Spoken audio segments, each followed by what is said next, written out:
continuando a nossa aula aí, né? Agora falando de limites, de fato, né? Eu acredito que já tenha ficado claro, né? Quando a gente falou a respeito da existência, né? Fazendo comparativo com as funções de variável real, né? A gente dizia que o limite existia se o limite à direita e à esquerda forem iguais. Então, surge aí um teorema, na verdade, que é uma observação, poderia ser visto como uma observação direta dessa informação aí, né, em relação ao limite de variável complexa, que seria o seguinte, olha, suponha que você tem dois caminhos, né, gama 1 e gama 2, dois caminhos no plano complexo, e esses dois caminhos passam por Z0, né? Z0 é o nosso ponto de interesse nos limites. E aí você foi lá e calculou o limite da minha função, da nossa função, quando z tende a z0, andando sobre o caminho γ1. E aí obteve o resultado L1. E aí você tomou outro caminho, γ2, fez o mesmo limite, né, z tende a z0, e encontrou o resultado L2, ou seja, por o caminho γ1 tem um resultado, pelo caminho γ2 eu tenho outro resultado. O que isso significa dizer?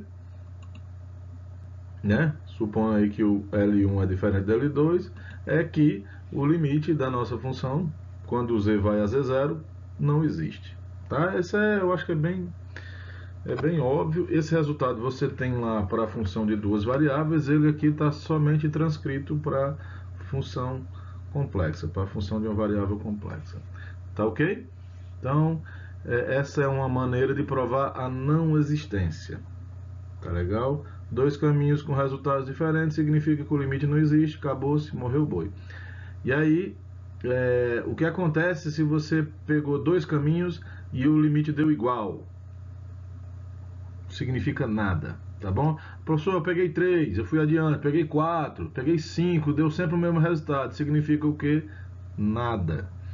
Ah, professor, eu fiz aquela ideia que o senhor falou, eu peguei todas as retas passando pela origem e o resultado deu sempre o mesmo. O que significa dizer nada, né? Todas as retas que passam pela origem não compreende todos os caminhos possíveis passando pela origem, perdão, passando pelo ponto Z0, né? Então, para você provar que o limite existe, você tem que de alguma forma provar que por todos os caminhos possíveis, não só as retas, né, o limite tem sempre o mesmo resultado. Né? Conseguiu chegar a essa conclusão, então o limite existe e possui o resultado que você está encontrando. Show? Encontrei dois caminhos e aí é suficiente apenas dois, tá? Com resultados diferentes, aí você já provou que o limite não existe. Acabou? Beleza? Então, veja só. Vamos pegar aqui um exemplo, né? Um limite aí bem simplesinho. O limite de z sobre z barra, o conjugado de z. Então, eu vou fazer o seguinte. Eu vou pegar dois caminhos, né? Eu estou chamando um de gama 1, o outro de gama 2. Se você observar aí direitinho, o gama 1 é o eixo x, gama 2 é o eixo y, né? A gente está fazendo o meu z tender a zero, primeiro andando por cima do eixo y, depois a gente vai fazer o z tender a zero, né? Andando pelo eixo y, tá ok? Então veja só. Quando você faz o limite com z indo a zero com z sobre gama 1, né, sobre o eixo x, tá bom? O que acontece é o seguinte, olha, sobre o eixo x todo y é zero, significa que o meu z ele vai ter somente a parte real, né? E aí se ele é somente real, o conjugado de x é x mesmo, né? E aí você tem um limite em x, com x indo a zero, o resultado dessa conta aí dá 1. Bacana? E aí eu vou fazer agora o limite com z indo a zero, só que z agora sobre o caminho gama 2, né? Sobre gama 2, quem é zero agora é o x, ok? Significa que o meu z ele tem apenas a parte imaginária, ou seja, ele seria um iy, né? E aí o conjugado de iy é menos iy, né? E você faz o cancelamento aí, o i de cima com o i de baixo, o y de cima com o y de baixo, e aí o que você vai ficar é com o menos 1, ou seja, o resultado desse limite é diferente do outro que a gente tinha encontrado antes. Por cima do eixo x eu tenho um resultado, por cima do eixo y eu tenho outro resultado, portanto, esse limite aí não existe. Tá ok? Daqui a pouco eu vou dar uma dica de como é que vocês vão na prova, né? Numa situação qualquer. Quando é que eu vou suspeitar que o limite existe, quando é que eu vou suspeitar que não existe. Tá bom? Então, daqui a pouco eu volto a isso. Eu espero somente que vocês tenham entendido a ideia dos caminhos. Peguei dois caminhos, os resultados diferentes, então limite não existe. Tá? Se o professor tivesse chegado ao mesmo resultado, qual é a conclusão? Nenhuma. Não. Esse critério só serve para provar a não existência. Para provar existência, nós temos que ir por outros meios. Tudo bem? Uma observação que eu acho que ela é bem imediata é a seguinte: olha, a gente já aprendeu que, dada uma função complexa, a gente pode escrever ela na sua forma com parte real e parte imaginária, né? Ou seja, você pode escrever o u de xy. Esse xy, na verdade, são as coordenadas real e imaginária do z, tudo bem? Mais i, v, xy, né? O u a gente chama de parte real, o v a gente chama de parte imaginária, tá ok? E aí, veja, o que é bem imediato. Se você está calculando o limite da função f, quando z vai a z0, isso é equivalente a você calcular o limite da função u, quando xy vai a x0 e y0. Eu espero que fique aí, eu tô engolindo algumas coisas aí, eu estou ocultando algumas coisas para que fique mais simples. Né? O z tem coordenada xy e o z0 tem coordenada x0 e y0. Por isso que no limite aí da função u e da função v, né, nós temos xy tendendo a x0 e y0. Isso é uma transcrição do que vem a significar z indo para z0 quando a gente passa do mundo complexo para o mundo de coordenadas cartesianas. Tá ok? O que que isso nos traz? Né? O que que essa observação nos traz? Se você quiser fazer o limite da função f, né, a função f sendo complexa, você pode resolver isso usando os limites da função parte real e da função parte imaginária, que são duas funções de duas variáveis. Ou seja, isso traz para o nosso contexto o seu aprendizado lá do cálculo 2 a respeito do limite de duas variáveis.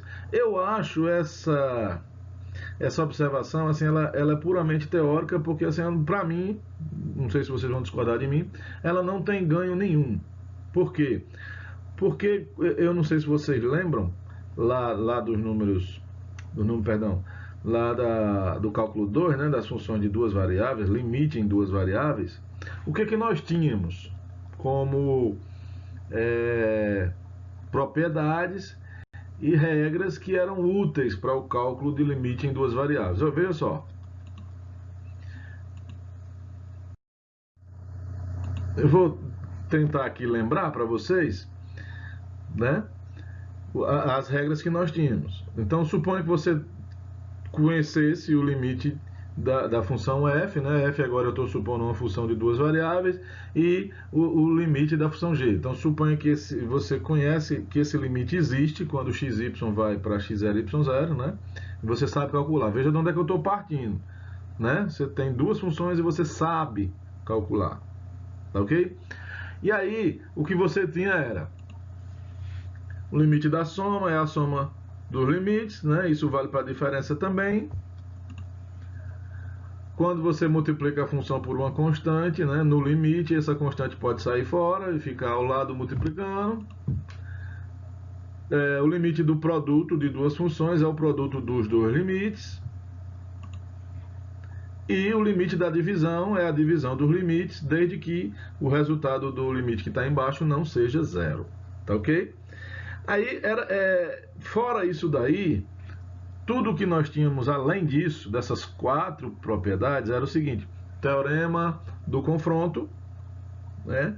Teorema do confronto, se vocês lembrarem aí, dizia o seguinte: se você tem um limite, uma função que você quer calcular o limite, e você souber que há uma função que é sempre maior e outra que é sempre menor, e essas duas funções você sabe calcular o limite, e por acaso esses dois limites dão igual, significa que a do meio, que é a sua, vai dar o mesmo resultado também.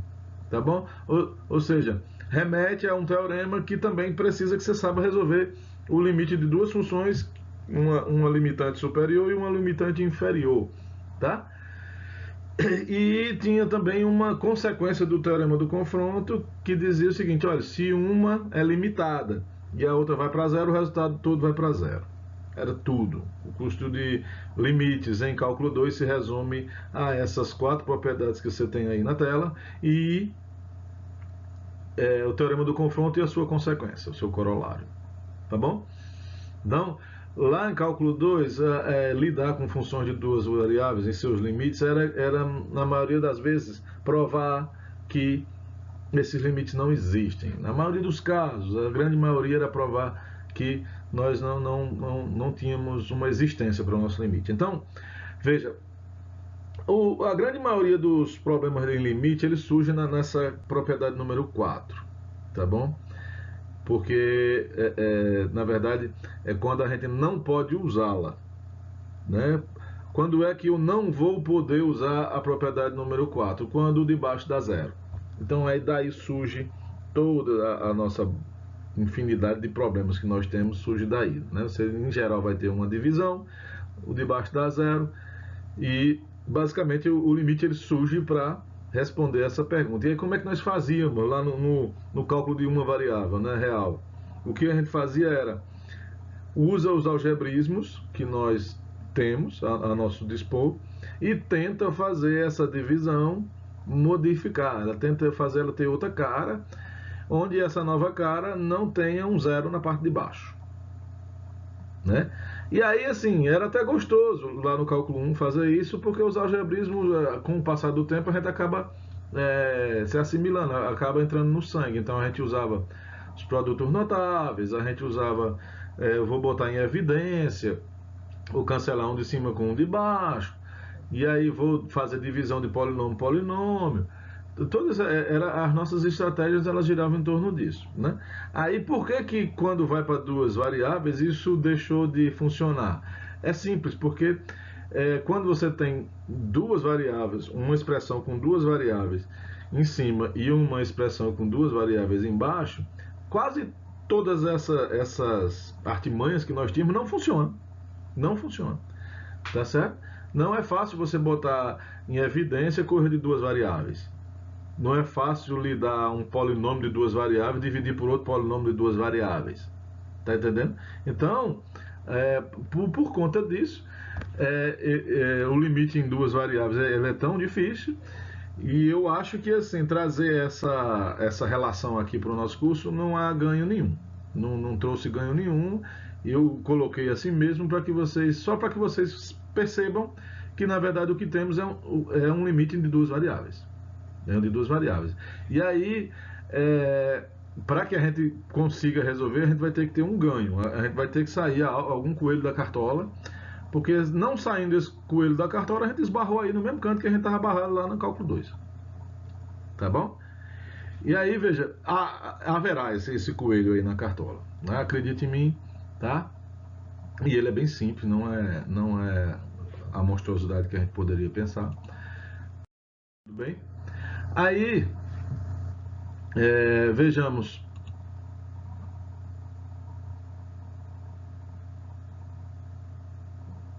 Quais são as regras que nós temos para funções complexas, tá bom? Então, vou partir do mesmo ponto. Suponha que eu tenho agora uma função f que é complexa, né? Uma função f de z indo a z0, e eu sei calcular esse limite e o resultado da L1. Tenho também uma função g, o limite com z indo a z0, o resultado da L2, tá bom? E aí, quais são as propriedades que nós temos? Primeira, né? O limite da soma é a soma dos limites. Eu quero que vocês vejam o seguinte, eu não estou estabelecendo propriedade. Isso aí, alguém foi lá e constatou que é válido, e para provar que isso aí é válido, ele usou lá a definição por épsilons e deltas. Tá bom? Eu não vou fazer aqui para evitar encher o saco de vocês, mas todas essas regras que eu vou colocar aqui são por épsilons e deltas, bem como as regras que eu coloquei ali no outro slide para função de duas variáveis. Tudo é deduzido, tudo é provado, e nada disso foi um matemático que a seu bel prazer foi lá e estabeleceu que tinha que ser assim. Na verdade, alguém descobriu que é assim. Ponto. Tá bom? O limite da soma é a soma dos limites, isso aí vale para uma diferença, para uma subtração também. O limite, né, de uma função multiplicada por uma constante, a constante sai fora, exatamente do mesmo modo que você tinha lá. A terceira propriedade diz respeito ao produto, o limite do produto é o produto dos limites, também exatamente igual. E a propriedade número 4, também exatamente igual. O limite da divisão é a divisão dos limites, desde que o de baixo não seja zero. E, novamente, nós teremos a maior parte dos nossos problemas vindo do momento em que essa propriedade número 4 aí não possa ser aplicada. Ou seja, quando nós tivermos um limite numa divisão e o de baixo dá zero. Aí daí vai nascer todos os nossos problemas, a maior parte deles. Tá bom? E aí, a professora, aí o senhor disse no slide anterior que aí nós barrávamos aí lá nas funções de duas variáveis. Não é? Aí veja, e por que a gente não barra? Qual é o nosso coelho aqui na cartola? O coelho na cartola é que nós sabemos fazer os algebrismos com as funções complexas. Então, tudo aquilo que eu sabia lá em uma variável, passei a não saber com duas. Mas aqui com uma variável complexa eu volto a saber de novo. Ou seja, eu sei botar em evidência, eu sei cancelar o de cima com o de baixo, eu sei dividir polinômio por polinômios. Daqui a pouco vocês vão ver uma divisãozinha aí. Tá bom? Eu sei somar e subtrair. Eu sei uma coleção de algebrismo que foi tudo isso visto na nossa primeira e segunda aula, se eu não estou enganado. Tá bom? Então, voltamos ao jogo. Voltamos ao jogo e estamos aptos a ganhar. Tá bom? Ó, veja só.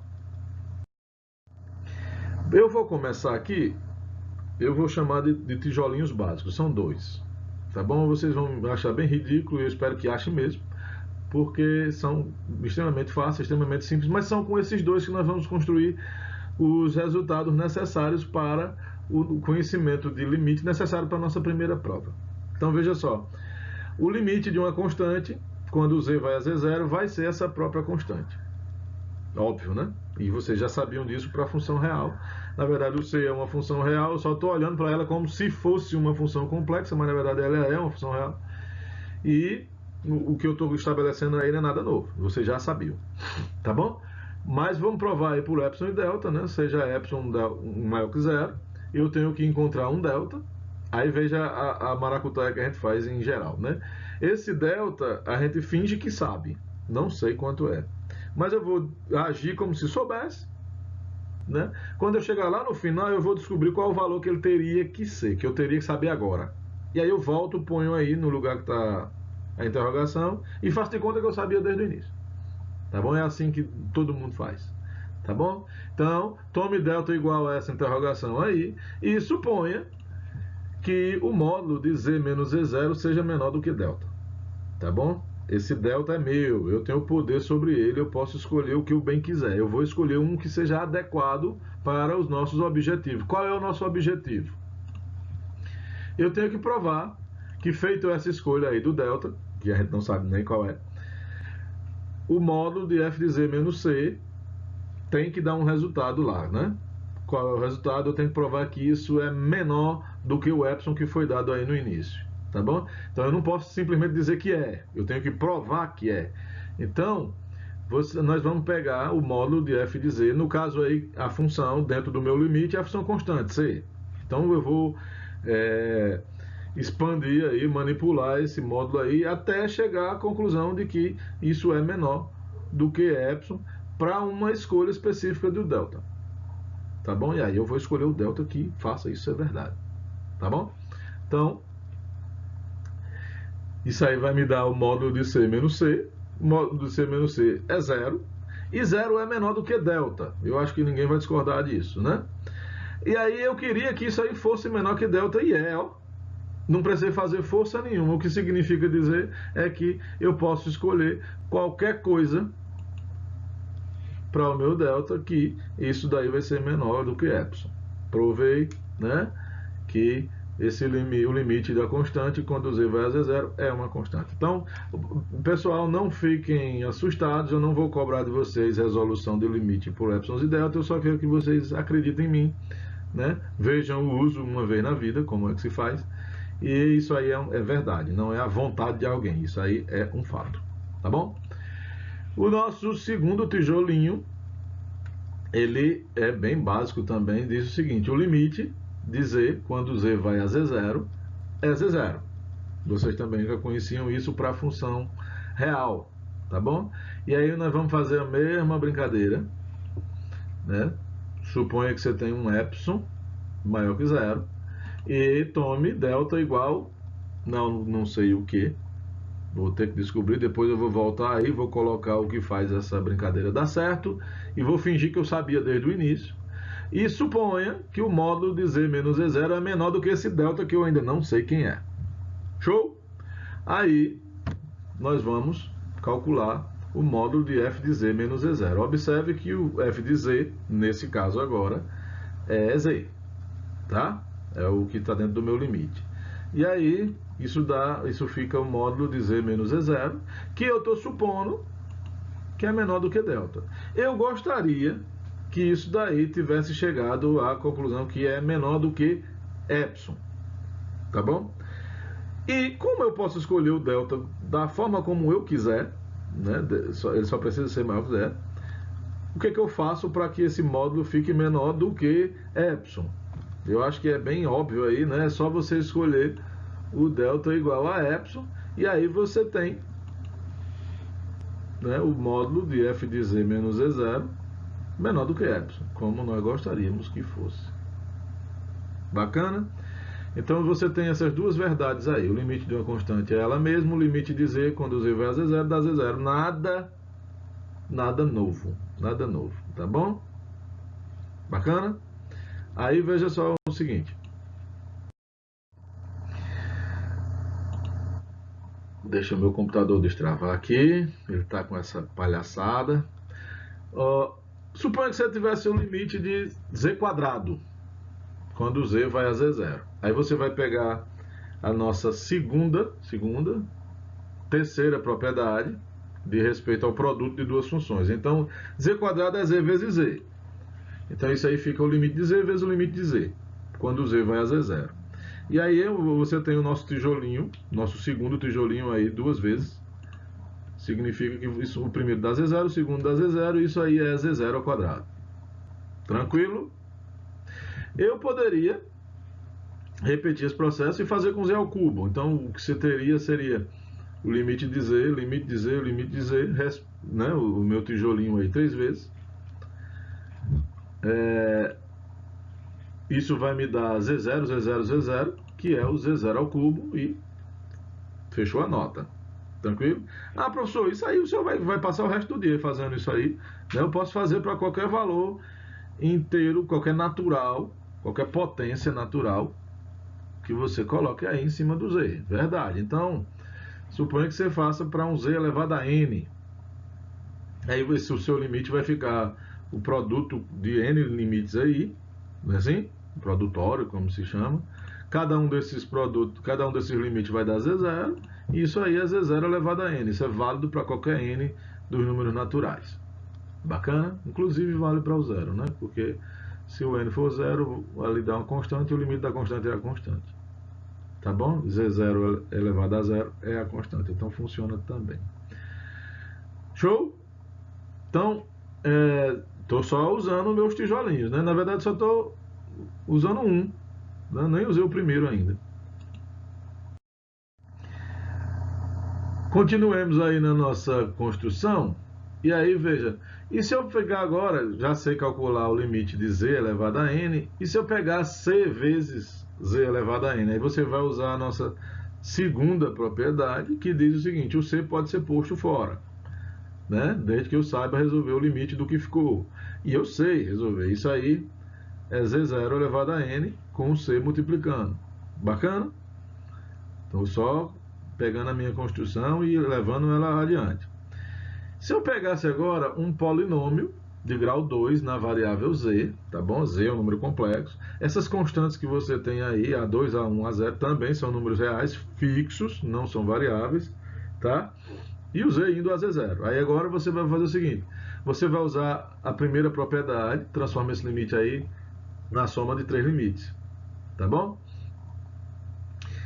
Usa agora a segunda propriedade e bota a constante para fora de todos eles. O que vai ficar é o limite de z quadrado, o limite de z e o limite da constante. O limite de z quadrado a gente já sabe, o limite de z é o segundo tijolinho, o limite da constante é o primeiro tijolinho. E aí isso fica A2, Z0, A1, 0, ou perdão, A1, Z0 e mais A0. Que é equivalente a você pegar esse polinômio de grau 2 aí e substituir ele no Z0. Confere aí, vê se está tudo certo. Tá bom? Professor, eu poderia fazer isso também com qualquer polinômio de qualquer grau. Verdade. Você vai ter uma soma aí de n mais um termos. Bota as constantes tudo para fora, né? Usa os tijolinhos. E aí você tem o que seria esse polinômio dentro do limite. Você somente calculou ele em Z0. Bacana? Então, onde foi que nós chegamos até o momento? Eu poderia colocar como um teorema, tá bom? O que ele diz? Se você tiver um polinômio, o limite quando z for a Z0 é P calculado em Z0. Pergunta: qual Z0, professor? Qualquer um. Qualquer um. Tá bom? Isso é importante. Isso vale para qualquer Z0, né? Qualquer Z0 que você coloque lá, tá bom? No conjunto, nos polinômios, o domínio é todo o conjunto. Ele não oferta nenhuma proibição para a escolha do z. Então, você pode calcular o seu polinômio em qualquer z0. Então, o limite de p de z, quando o z vai a z0, é p de z0. Isso me permite dizer o seguinte: olha, eu sei calcular o limite para qualquer polinômio complexo. Veja, a gente tinha dois tijolinhos até 2 minutos atrás, e agora você tem um tijolão, né, que é calcular o limite de polinômios. Quantos polinômios existem? É uma pancada, né? Uma pancada de polinômios, e você agora sabe resolver todos eles. E como eu resolver esse limite? Então, somente substituindo o valor do Z0 no polinômio. Não poderia ser mais fácil. Tudo bem? Aí o teorema 4 é o seguinte: se você tiver uma divisão de dois polinômios, um polinômio em cima e um polinômio embaixo, a propriedade número 4 ela nos diz o seguinte: olha, o limite da divisão é a divisão dos limites, tá ok? Ou seja, ficaria o limite do polinômio de cima e o limite do polinômio de baixo. E aí o limite do polinômio, você usa o teorema 3, tá aí, e diz o seguinte: é só você calcular o polinômio no ponto, no Z0. E use isso embaixo também. Isso vai ser possível e vai ser permitido se esse de baixo não for zero. Tá bom? Esse tipo de função aí a gente chama de função racional, tá ok? E aí é outro conjunto de funções bem grande, e agora vocês sabem calcular o limite de todas elas para qualquer Z0 que, veja só, qualquer Z0 que não faça o polinômio debaixo da zero, ou seja, o Q sendo um polinômio, aqueles valores que fazem o polinômio da zero a gente chama de raiz, né? Então, você só não sabe fazer esse limite aí para os valores de z que são iguais às raízes do Q, do polinômio Q. Para o restante dos polinômios você sabe fazer todos, tá bom? É somente essa proibição aí. E não por acaso a maioria dos nossos problemas serão com esse Q de zero sendo igual a zero. Aí você diz: professor, mas por que a gente não fica por aí? Porque não tem graça. Não tem graça. Os limites interessantes são aqueles que a gente não consegue fazer de maneira óbvia, né? De maneira óbvia. Tá ok? Mas vocês vão gostar, porque, no fundo, a gente vai acabar indo parar no que a gente aprendeu lá em cálculo 1. Quase sempre, viu? Quase sempre. Daqui a pouco eu vou dizer quando é que não poderemos. Show? Aí, veja só. Vamos fazer um exemplozinho. Eu peguei um limite, tá? Em cima você tem um polinômio, embaixo você tem um polinômio. Mas, como eu disse, se você observar direitinho, quando você calcula, o nosso z está indo para menos i. E quando você calcula o polinômio de cima, né, eu vou primeiro tentar usar o teorema número 4, que diz o seguinte: calcula o polinômio em cima, calcula o polinômio embaixo. Então, estou tentando calcular o polinômio em cima no z igual a menos i. O que você vai encontrar? Zero. Né? Zero em cima ninguém falou nada, não tem problema. Mas, e o de baixo? Z mais i quando z for menos i. Tá zero também. Tá bom? Aí, né, o nosso teorema número 4 se tornou inútil, né? Justamente quando dá zero embaixo que eu não posso usá-lo. Né? E a propriedade número 4 também. O que eu vou fazer, professor? Bom, o que você vai fazer é usar o seu algebrismo que você conhece sobre a álgebra complexa para tentar dar uma outra cara para essa expressão aí que não tenha proibições. Tá bom? Como vocês faziam lá no cálculo 1. Tá bom? Do mesmo jeito. Aí, veja só. Eu vou pegar o que nós fazíamos lá no cálculo 1 se nós estivéssemos falando de polinômios reais. Você ia pegar o polinômio de cima e dividir pelo polinômio de baixo. Tá bom? Mas, professor, nunca ninguém nos ensinou divisão de polinômio por polinômio complexo. Aí eu vou lhe dizer o seguinte: pega uma divisão de polinômio real por polinômio real, vê quais são as operações que você faz. Todas elas são, ou você está dividindo dois termos, ou você está multiplicando dois termos. E aí eu lhe pergunto: nós sabemos dividir dois termos complexos? Sim. Nós sabemos multiplicar dois termos complexos? Sim. Então, por que seria diferente? É a mesma coisa. Você vai fazer a mesmíssima coisa, tomando os cuidados de que aqui você tem um danado de 1i, que quando você eleva ao quadrado, o resultado dá menos 1. Só. Então, vamos tentar agir e proceder da mesma forma que você fazia antes.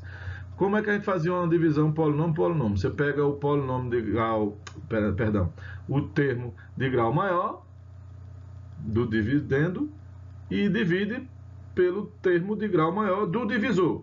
Então, z a quarta, dividido por z. Quanto dá isso? Z a terceira. Show?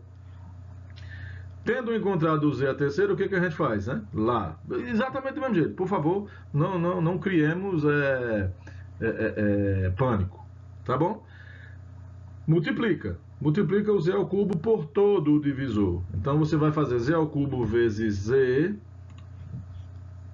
ao cubo vezes i. O resultado que você encontra, você inverte o sinal. Então, z ao cubo vezes z dá z a quarta. Então, vai ficar menos z a quarta. Z ao cubo vezes i dá iz ao cubo. Inverte o sinal. E aí, o que eu faço agora? Você vai somar isso aí, termo a termo. O z a quarta cancela com menos z a quarta. Sobrou esse menos iz ao cubo, menos 1. E aí você vai repetir todo o processo novamente. O termo de maior grau agora é menos i z ao cubo. Divide por z, o que você encontra? Menos i z ao quadrado. Multiplica tudo, voltando, inverte o sinal. Você vai ter i z ao cubo menos z quadrado. Cuidado que houve um i quadrado aí, que eu já troquei por menos 1, juntei com outro menos, ficou mais. Ok? Ficou mais, e aí quando eu trouxe para o lado de cá eu inverti o sinal, ficou menos, tá bom? E aí soma tudo outra vez, cancela quem tiver sinal contrário, deixa os demais, que é o menos z quadrado menos 1, e agora você divide o menos z quadrado por z, você encontrou o z. Bacana? Multiplica todo mundo voltando, né? Vai ficar mais z quadrado mais iz, soma tudo, vai ficar iz menos 1. pega o termo de maior grau, que no caso é o Z, IZ, divide por Z, você vai encontrar um I, multiplica todo mundo voltando, vai ficar menos IZ, I vezes I dá I quadrado, que é menos 1, inverte, dá mais 1, soma tudo isso aí, dá zero. Tinha que dar zero, porque o Z igual a menos I é raiz, né?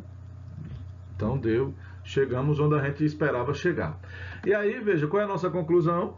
O Z a quarta menos 1 é a mesma coisa que Z mais I multiplicado por esse catatal aí, esse polinômio de grau 3.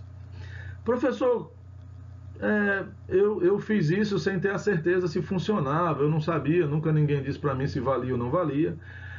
E aí eu fiquei na dúvida, o que você faz se você ficou na dúvida? Né? Nunca ninguém fez isso para mim, mas eu fui lá e fiz por conta própria, eu fiquei na dúvida, eu poderia fazer?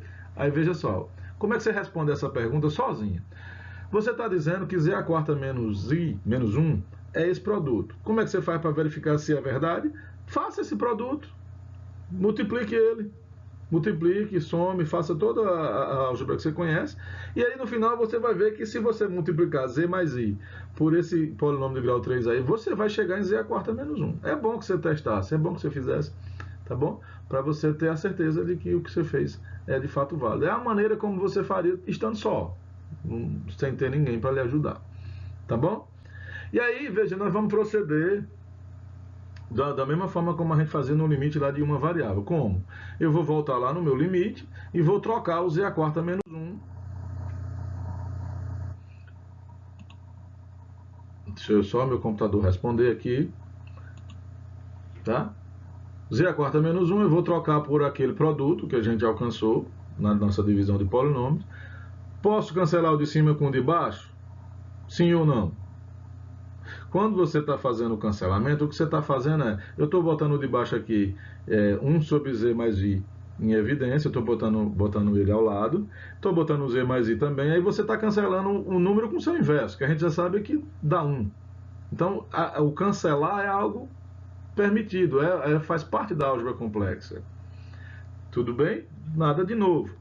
E aí, cancelando um com o outro, você vai ficar somente o polinômio em grau 3, e aí eu vou usar o teorema número 3, que diz o seguinte: o limite de um polinômio é o polinômio calculado no valor para onde o meu limite está tendendo, ou seja, em menos i. Então você vai pegar esse polinômiozão aí, troca o z por menos i em todas as ocorrências e faz sua conta. Quanto é que dá menos i ao cubo? Aí você pega o menos ao cubo é menos. I ao cubo dá menos i. Então o menos com menos dá mais, o resultado disso aí é mais i, tá? Faz isso no outro, não? Menos i quadrado vai dar menos 1, com esse menos i fica mais i. Esse terceiro termo aí fica menos com menos dá mais i. O quarto termo é mais i. Então você tem um i mais i mais i, 4i. E morreu o boi. Tá bom? Pergunta: tem algo que tenha sido diferente lá do que você fazia no curso de cálculo 1? A não ser essa brincadeira aí com o i, onde i quadrado dá menos 1, todo o resto é igual.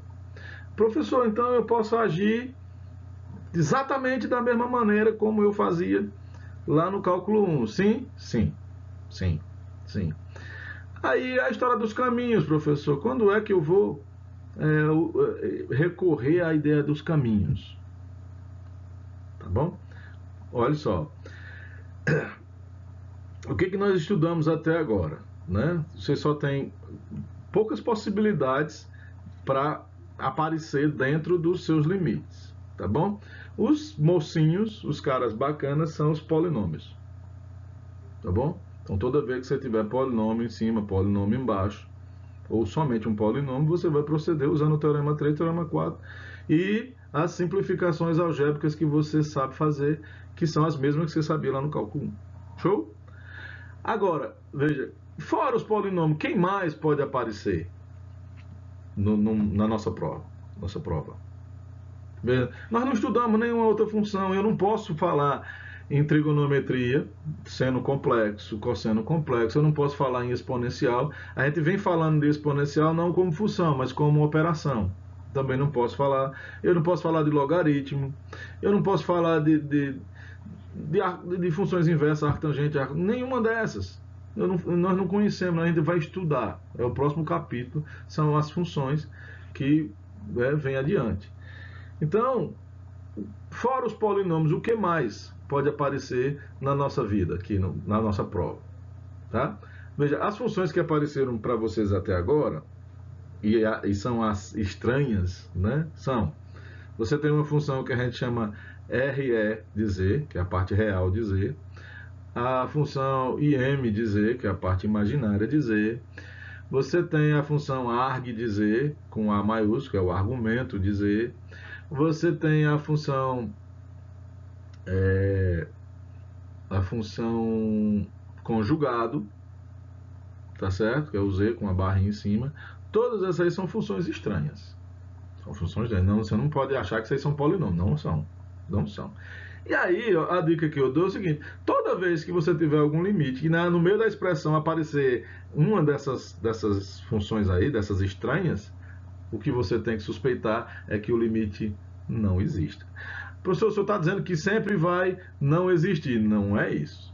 Não é isso. Mas as que ofertam a possibilidade de não existir são essas aí. Tá bom? Tá bom? No nosso caso, quando há só polinômios no nosso envolvidos, né? Então você sabe o seguinte, ó, onde não dá zero, embaixo, o limite existe. É só substituir em cima e embaixo. E onde dá zero? Aí onde dá zero você vai fazer o algebrismo. Não significa que não existe. Você vai fazer o algebrismo, como eu fiz agora nesse exemplo. Tá certo? Pronto. Aí, então é assim. Nos polinômios, divisão de polinômios, então você pode suspeitar, uma suspeita bem forte, 99%, que sempre existe. Que sempre, o que vai ser perguntado a você são situações em que existe. Tá bom? E as situações que não existem serão as envolvendo essas funções que eu falei aí, que são as estranhas no ninho. Bacana? Aí, bom, falei tudo que eu tinha para falar a respeito de limite.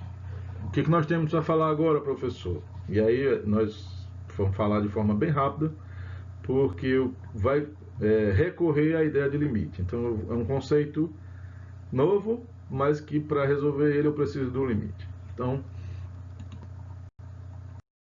conceito, continuidade, que também não traz nada novo em termos de definição. Nós tínhamos lá no nosso curso de cálculo 1 que uma função, a gente tinha a definição por epsilon e delta, mas depois a gente tinha um teorema. Eu vou jogar logo o teorema para correr de epsilon e delta, tá? Então, qual é o que diz o teorema? Aqui eu estou colocando ele como definição, lá no curso de cálculo 1 é um teorema. Uma função ela é dita contínua em Z0 se você tiver três coisas. Quais são as três coisas? Primeiro, f de Z0 existe. O que significa dizer f de Z0 existe? Significa que o f pode ser calculado em Z0. Z0 não oferta problema na hora de calcular o f de Z0. Tá bom? Consegue calcular, não dá problema nenhum, então ele existe. F de Z0. Segunda exigência, você precisa que o limite de f de Z0 exista. Tá bom? E aí, novamente, por todos os caminhos possíveis. Não vale você pegar dois caminhos, 3, 4, ou mesmo uma infinidade de retas passando pelo ponto, mas são só retas, não prova. Tá bom? São todos os caminhos em todos os formatos, todas as direções. E, por fim, provei, professor, que o f de 0 existe, provei que o limite existe, ainda tem mais uma terceira ocorrência. Qual é? O resultado que você encontrou no primeiro item tem que ser igual ao resultado que você encontra no segundo item. Aí, se falhar qualquer um desses aí, significa que a função não é contínua. Tá bom? Aí, por exemplo, o f de Z0 não existe, eu preciso provar o 2 e o 3? Não. Não existe o f de Z0, já é descontínua. Tá? Ah, o f de z0 existe. Aí você segue adiante, verifica o limite. Tá bom? O limite não existiu. Então a função não é contínua. O limite existiu, professor. Cheguei, ó. O primeiro, o i, existe. O segundo, existe. Bacana? Posso concluir já que a função é contínua? Não. Tá? Por quê? Se o resultado que você encontrou em i for diferente do resultado que você encontrou em 2i, não é contínua novamente. Tá bom? Então só é contínua se as três propriedades são válidas. E se qualquer uma delas falhar, você já pode concluir que não é contínua, não precisa ser adiante. Já descobri uma aqui e já falhou, então esquece as outras, já conclua que não é contínua e partiu para baixo. Tá bom? Uma coisa que a gente vai ficar devendo, não é porque, sei lá, porque eu não saiba, é porque não existe. Uma interpretação para o que significa dizer contínua no caso de função de variável complexa. Lá no caso de variáveis reais, a interpretação era que assim, a função é contínua e z0 significa que se eu desenhar a curva usando um lápis, eu faço essa curva sem tirar o lápis no papel. Tá certo? E aqui eu não tenho como achar uma interpretação para o que vem a ser contínua, sabe? Vou continuar pesquisando, vou continuar me propondo a pensar, mas assim, nem o mesmo livro propõe uma interpretação para a continuidade. Tá bom? O que a gente pode tomar por conclusão, tendo visto as coisas que a gente viu até agora e essa definição aí? A gente aprendeu agora há pouco, eu chamei de teorema 3, não foi? O limite de um polinômio quando z a z0 é igual a p de z0. Se você observar essa igualdade aí, tem três afirmações feitas que correspondem exatamente a essas três afirmações necessárias aí para a continuidade de p. Veja só, o lado direito da tela, né, tem um p de z0. Isso significa dizer que o p de z0 existe.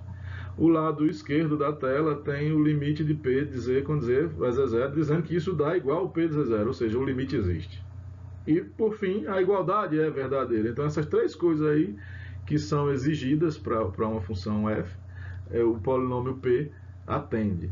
O que nos permite afirmar que os polinômios são contínuos em Z0. Qual Z0? Qualquer um. Então, os polinômios eles são contínuos em todo o seu domínio. Qualquer valor, né? E o domínio dos polinômios é todo o conjunto complexo. Então, por conta disso, quando você tem uma função que ela é contínua em todo canto, em todo o conjunto, né? Chama de função inteira. Função, não tem nada a ver com o número inteiro, é como se fosse uma função completa. Tudo bem? Essa seria a nossa primeira conclusão. A segunda, e também a última, é o seguinte: a gente também tem isso aí que eu coloquei como teorema número 4, não foi? O limite de P de Z sobre Q de Z, quando Z vai a Z0, é P de Z0 sobre Q de Z0. Ou seja, eu peguei a função e somente substituí no Z0. Isso é verdade se o Q de Z0 não for zero. Ou seja, as funções racionais, elas são contínuas em todo Z0, em qualquer valor de Z0, exceto aqueles onde o Z0 seja a raiz do Q de Z0. Então você tem uma maneira simples de provar a continuidade para polinômios e para funções racionais. Tudo bem? Então, se você tiver um polinômio na mão e a pergunta for, essa função é contínua, você vai dizer sim. Por quê? Porque é um polinômio. Tá bom? Se a função for uma função racional, aí a pergunta for, a função é contínua, aí você vai dizer, olha, em todo canto onde esse cara aqui de baixo não dá zero, é contínua. E se a pergunta insiste, e onde dá zero? Onde dá zero, aí você vai dizer o seguinte, olha, essa função não existe onde dá zero, né? Proibido. Portanto, ela é descontínua. E aí morreu. Você sabe provar a continuidade de funções polinomiais e funções racionais, isso somente com uma redação, não tem conta. Né? Show? Professor, então quando é que eu vou usar essa definição que o senhor colocou aí? Né? Bom, se você tiver uma função por sentença, Se você tiver uma função envolvendo aquelas funçõezinhas lá no meio, né, o modo, uma norma, o conjugado, real dizer, imaginário dizer, argumento dizer, todas essas funções aí, elas são meio suspeitas porque a gente já tem a suspeita de que o limite não existe. Tá bom? Aí você vai no encalço de provar que provavelmente a função não seja contínua. Tá bom? Mas, não estou dizendo que não é. O seu encalço, a sua tentativa vai ser essa. Bacana? E aí, o que nós temos aqui por final?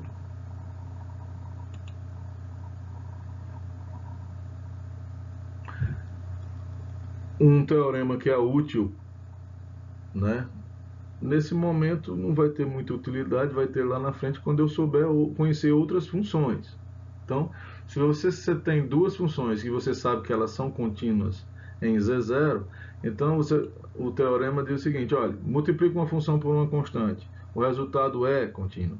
Se você somar as duas, é contínuo. Subtrair também, multiplicar também e dividir também, desde que a de baixo não dê zero, em Z0. Tudo bem? Então, esse é o teorema a respeito de continuidade e conclui tudo o que nós tínhamos falar a respeito de continuidade. Tudo bem? Então, é aqui que eu concluo a nossa aula, finalmente. E eu vou reforçar o aviso que a nossa prova ficou para a terça-feira, dia 27 da semana que vem.